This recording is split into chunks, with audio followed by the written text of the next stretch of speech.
Walton smart fridge presents TVS ইনসাইটে আপনাদের স্বাগত জানাচ্ছি। আমি Sheikh Abdullah. Walton is a global brand. World class innovation নিয়ে ওয়ালটন এখন দেশের সীমানা পেরিয়ে পৌঁছে গিয়েছে 50টিরও বেশি দেশে। ওয়ালটন, ঘরে ঘরে বিশ্বজুড়ে। আমরা আজ কথা বলবো বাংলাদেশ এবং চীনের মধ্যকার ব্যবসা বাণিজ্য নিয়ে। আপনারা জানেন যে চীন বাংলাদেশের বৃহত্তম বাণিজ্য অংশীদার। আমাদের আমদানির বড় অংশই চীন থেকে হয়ে থাকে। বাংলাদেশের বিভিন্ন খাতে চীনের বিনিয়োগও রয়েছে। বৈশ্বিক যে পরিস্থিতি তাতে এখন দ্বিপাক্ষিক বাণিজ্যে একটা বিশেষ গুরুত্ব পাচ্ছে। বাংলাদেশ সামনের দিনে 2026 সালের নভেম্বরে এলডিসি থেকে উত্তরণ ঘটবে বাংলাদেশের। তারপরে দ্বিপাক্ষিক বাণিজ্যের ক্ষেত্রে বাংলাদেশের বিভিন্ন দেশের সাথে বাংলাদেশ জোর দিচ্ছে কোথায় কিভাবে বাড়ানো যেতে পারে। খুব সম্প্রতি বাংলাদেশে একটি সম্মেলনও হয়েছে, বিনিয়োগ সম্মেলন। সেখানে চীনের উদ্যোক্তারা বাংলাদেশে বিনিয়োগের আগ্রহ প্রকাশ করেছে। চীন এবং বাংলাদেশের মধ্যে একটি অর্থনৈতিক ফোরামও রয়েছে, যাদের মিটিং সামনের মাসে হবে। সামনের এই মিটিংয়ে কি হতে পারে বা চীন বাংলাদেশের সাথে বাণিজ্যকে নিয়ে কি ভাবছে, বাংলাদেশ কি ভাবছে, এসব নিয়ে টিভিএসের লিড নিউজ প্রকাশিত হয়েছে।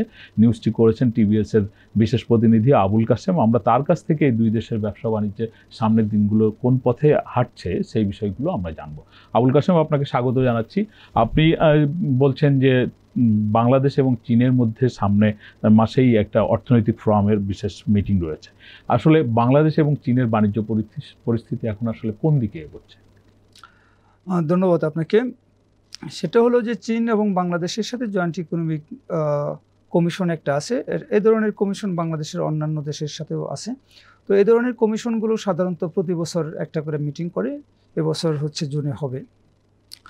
তো এই নিউজ যেটা, সেটা হলো যে আপনি বলছেন যে সরকার বিনিয়োগ সম্মেলন করেছে এবং আমাদের যিনি অন্তর্বর্তীকালীন প্রধান ডক্টর মোহাম্মদ ইউনূস, উনি কিন্তু প্রথম রাষ্ট্রীয় সফরে চীনে গেছেন এবং চীনের সাথে বাংলাদেশের এই মুহূর্তে হচ্ছে বাইলেটারাল রিলেশন, সেটা বিজনেস রিলেশন বলেন, ডিপ্লোম্যাটিক রিলেশন বা পলিটিক্যাল রিলেশন বেশ ভালো। এবং বাংলাদেশ সরকার এখন বাংলাদেশকে, বর্তমান সরকার একটা ইকোনমিক হাব করতে চায় এবং যেখানে তারা প্রচুর পরিমাণ এফডিআই চাচ্ছে এবং সেই এফডিআইয়ের একটা বড় অংশ তারা চীন থেকে আশা করতেছে। কারণ ট্রাম্প নির্বাচিত হওয়ার পরে চীনের উপরে যে যুক্তরাষ্ট্রের পক্ষ থেকে এডিশনাল ট্যারিফ ইম্পোজ এবং চীনও হচ্ছে কাউন্টার ট্যারিফ ইম্পোজ করছে। যাই হোক, তো চীন থেকে এখন বিনিয়োগকারীরা বিভিন্ন দেশে সরে যাওয়ার একটা প্ল্যান করছে এবং চীনের রাষ্ট্রায়ত্ত অনেক প্রতিষ্ঠানও তারাও হচ্ছে বিভিন্ন দেশে বিনিয়োগ করছে। তো বাংলাদেশ যাতে এই বিনিয়োগটা পায়, এই বিনিয়োগের একটা অংশ যাতে বাংলাদেশ পায়, সেই জন্য বাংলাদেশ চেষ্টা করছে। এবং আপনি জানেন যে আমাদের যে ওই আনোয়ারায় চাইনিজ ইকোনমিক জোন, সেটা নিয়ে খুব দ্রুত কাজ চলছে। একটা ডিপিপি হয়ে গেছে। আরও চাঁদপুরে আরেকটা G2G ভিত্তিতে চাইনিজ ইকোনমিক জোন দেওয়া হচ্ছে। বোলায় একটা চীনা বেসরকারি প্রতিষ্ঠানকে একটা ইকোনমিক জোন দেওয়া হচ্ছে। কিন্তু এর মধ্যে যেটা বড় খবর হলো যে চীন বাংলাদেশকে দুইটা প্রস্তাব দিয়েছে। যে সেগুলো কি? তারা বাংলাদেশের সাথে দুইটা চুক্তি করতে চায়। এই চুক্তিটা ঠিক এগ্রিমেন্ট না, এটা এমইউ করতে চায়। একটা এমইউ হচ্ছে যে দুই দেশের মধ্যে বাধাহীন বাণিজ্য পরিচালনার জন্য তারা একটা জয়েন্ট ওয়ার্কিং গ্রুপ করতে চায়। এই জয়েন্ট ওয়ার্কিং গ্রুপ আপনি শুরুতে বলছেন বা আমি বলছি যে জয়েন্ট ইকোনমিক কমিশন একটা আছে। এই জয়েন্ট ইকোনমিক কমিশন সাধারণত বছরে একবার করে মিটিং করে, একবার ঢাকায় হয়, একবার বেইজিং হয়, এরকম। তো সেখানে 2 দিনের সাধারণত মিটিং হয়, 1 দিন বা 2 দিনের। সেখানে দুই দেশের পক্ষ থেকে সমস্যাগুলো তুলে ধরে যে তোমার দেশে ব্যবসা করতে আমার এই সমস্যা, এগুলি সলভ করো, তারা আশ্বাস দিয়ে চলে যায়। কিন্তু এইগুলির হচ্ছে আপনার অনেকটা ফলো আপ থাকে না। হ্যাঁ, মিটিং হয়ে যায়, আবার পরের বছর মিটিং, ফলো আপ থাকে না। এই জয়েন্ট ওয়ার্কিং গ্রুপ যেটা গঠনের কথা বলছে, তারা হচ্ছে রেগুলার ভিত্তিতে দুই দেশের মধ্যে ব্যবসা বাণিজ্যে যে প্রতিবন্ধকতাগুলি আছে, যে বাধাগুলি আছে, সেইগুলি হচ্ছে দূর করার জন্য কাজ করবে। এই জয়েন্ট ওয়ার্কিং গ্রুপও হচ্ছে আপনার প্যারালালি জয়েন্ট ইকোনমিক কমিশনের সাথে ওই সময় মিটিং করবে। প্লাস হলো যে দুই দেশের যে এম্বাসি আছে, তারা হচ্ছে এই জয়েন্ট ওয়ার্কিং গ্রুপের পার্ট হিসেবে থাকবে। তারা দৈনন্দিন ভিত্তিতে একে অন্যের সাথে যোগাযোগ করবে এবং এই বাধাগুলি দূর করতে চায়। এটা হলো একটা। আরেকটা হলো যে চীন বাংলাদেশের সাথে একটা এমইউ করতে চায়, যেখানে তারা ইন্ডাস্ট্রিয়াল এবং সাপ্লাই চেইনটা হচ্ছে স্মুথ রাখতে চায় আর কি। এমন একটা চুক্তি যে বিশ্বে যা কিছুই ঘটুক, সেটা হলো ট্যারিফ ওয়ার হোক বা যাই হোক, এই দুই দেশের মধ্যে যে supply chain, industrial supply chain এবং র ম্যাটেরিয়াল সাপ্লাই চেন, এটা হচ্ছে স্মুথ থাকবে। আপনি জানেন যে এই কোভিডের সময় চীন লকডাউন দিয়ে দিলেও বাংলাদেশের কাঁচামাল ইম্পোর্ট ব্যাহত হচ্ছে এরকম। বা এখন ট্রাম্প প্রশাসন বিভিন্ন দেশকে প্রেশার দিচ্ছে যে তুমি যদি হচ্ছে চীনের সাথে বাণিজ্য কমায় দাও তাহলে আমি তোমার উপরে ট্যারিফ দেবো না, বা তোমার ট্যারিফ আমি কমায় দেবো এরকম। ফলে আমেরিকার চাপে যাতে কোনো দেশ হচ্ছে চায়না থেকে ব্যবসা বাণিজ্য দূরে সরাই না নেয়, এটাও একটা এই চুক্তির একটা পার্ট। প্লাস হলো যে বাংলাদেশে যে চাইনিজ কোম্পানিগুলো ইনভেস্ট করবে তাদের তো র ম্যাটেরিয়ালস চায়না থেকে আসবে। তো যদি হচ্ছে যে বাংলাদেশ সরকার যদি এরকম ইনশিওর না দেয় যে হ্যাঁ এখানে ইন্ডাস্ট্রি করলে সে হলো তোমার দেশ থেকে হলো স্মুথলি, হ্যাঁ অবাধে এবং কোনোভাবে ঝামেলাহীনভাবে সে সবসময় কাঁচামাল ইম্পোর্ট করতে পারবে, এরকম যদি গ্যারান্টি দেয় তাহলে তাদের হচ্ছে কনফিডেন্স বাড়ে, ওই দেশের বিনিয়োগকারীদের কনফিডেন্স বাড়বে। না হলে তারা এখানে কেন করবে? কারণ অনেক দেশ এমনকি হলো ভারতও হচ্ছে চাইনিজ বিনিয়োগের জন্য এখন উন্মুখ হয়ে আছে, অনেক দেশ তারা হচ্ছে চাইনিজ বিনিয়োগের জন্য উন্মুখ হয়ে আছে। তো তাহলে বাংলাদেশে যেখানে আপনার হচ্ছে অবকাঠামোগত সংকট আছে, গ্যাস ক্রাইসিস আছে, যেখানে পলিটিক্যাল আনসার্টিনিটি আছে, তো এরকম একটা দেশে যখন তারা বিনিয়োগ করতে আসবে নিশ্চয়ই তাদের কিছু কিছু জায়গায় তাদের একটা নিশ্চয়তা সরকার থেকে তারা আশা করে। তো সেরকমই তারা দুটো প্রস্তাব দিয়েছে। এই যে আপনি সব শেষে যেগুলো বললেন যে গ্যাসের ক্রাইসিস আছে, অবকাঠামোগত সংকট আছে, পলিটিক্যাল আনসার্টেনিটি আছে, এইগুলোর মধ্যে কি আসলে বিদেশি বিনিয়োগ যেটা বলছেন এটা মানে কি প্রত্যাশিত মাত্রায় পাওয়ার মানে সম্ভাবনা কি আপনি দেখেন? না, এখানে যেটা হলো যে আপনি হয়তো সম্প্রতি নিউজে দেখছেন যে এবছর যে মানে এফডিআই ফ্লো আমাদের অনেক কম এবং এটা গত 5 বছরের মধ্যে লোয়েস্ট। এবং আমাদের দেশের ব্যবসায়ীরা বলছেন যে যখন এক্সিস্টিং ফ্যাক্টরিগুলি গ্যাস পাচ্ছে না সেখানে হচ্ছে আপনার ফরেন ইনভেস্টমেন্ট পাওয়ার আশা করাটা খুব মানে এটা হলো একটা দুঃস্বপ্নের মতো আর কি, নাইটমেয়ার যেটাকে বলে।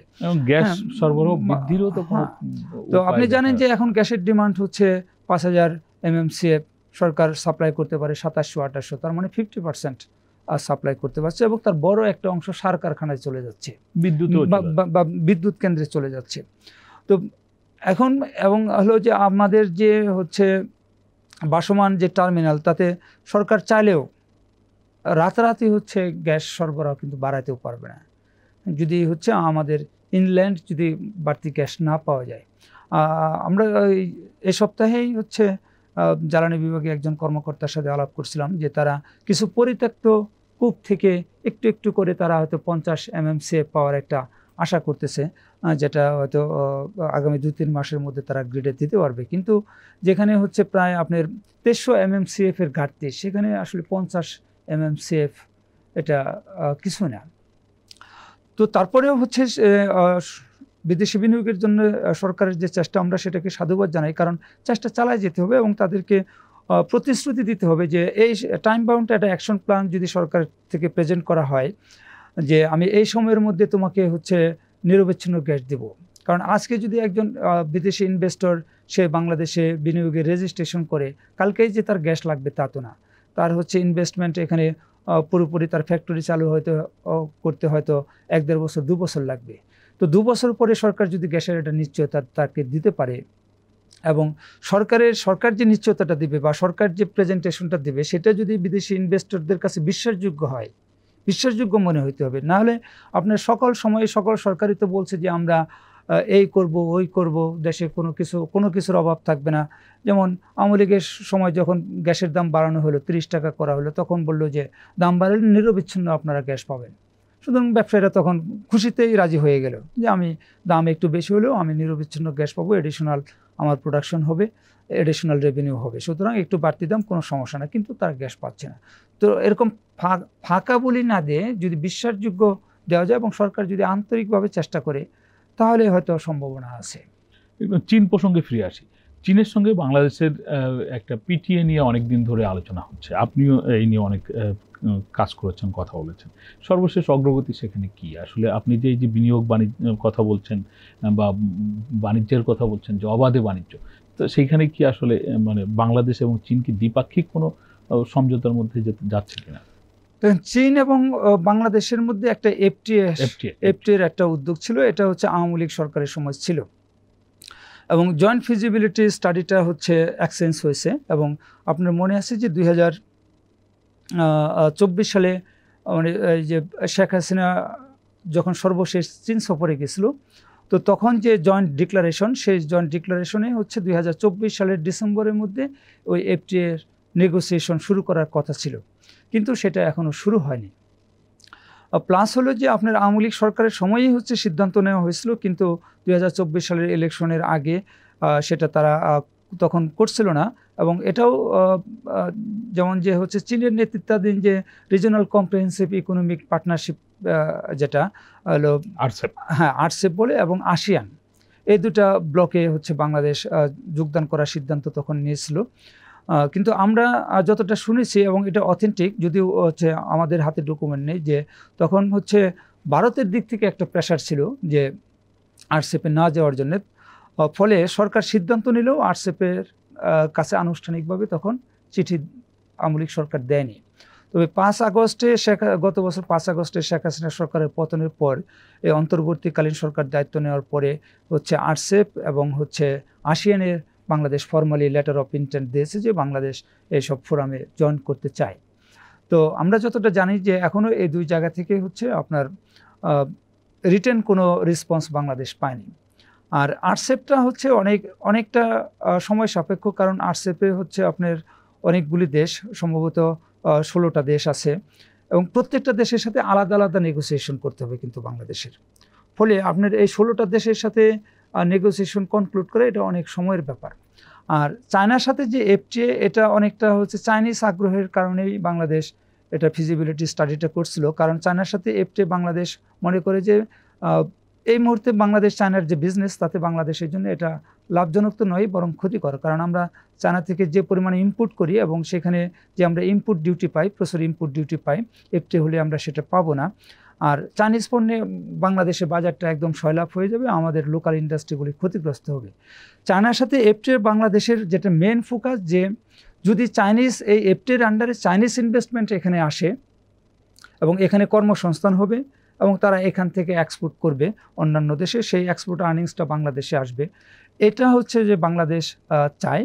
এখন যদি হচ্ছে যে চায়না থেকে এই পরিমাণ এফডিআই যদি বাংলাদেশ দেখে যে হ্যাঁ আমরা এফডিআই করলে চায়না থেকে আমরা যথেষ্ট পরিমাণ এফডিআই পেতে পারি বা পাওয়ার সম্ভাবনা আছে, সেক্ষেত্রে বাংলাদেশ আগাবে। আর আপনার এর মধ্যে মনে আছে যে এই ডক্টর মোহাম্মদ ইউনূস চীন সফরের পর চীনের বাজারে যে আমরা 99% পণ্যে যে ডিউটি ফ্রি অ্যাক্সেস পাই, এটা আরও তারা 2 বছর এলডিসি গ্রাজুয়েশনের পর 2 বছর বাড়ানোর ঘোষণা দিয়েছে, 2028 সাল পর্যন্ত আমরা এটা পাবো।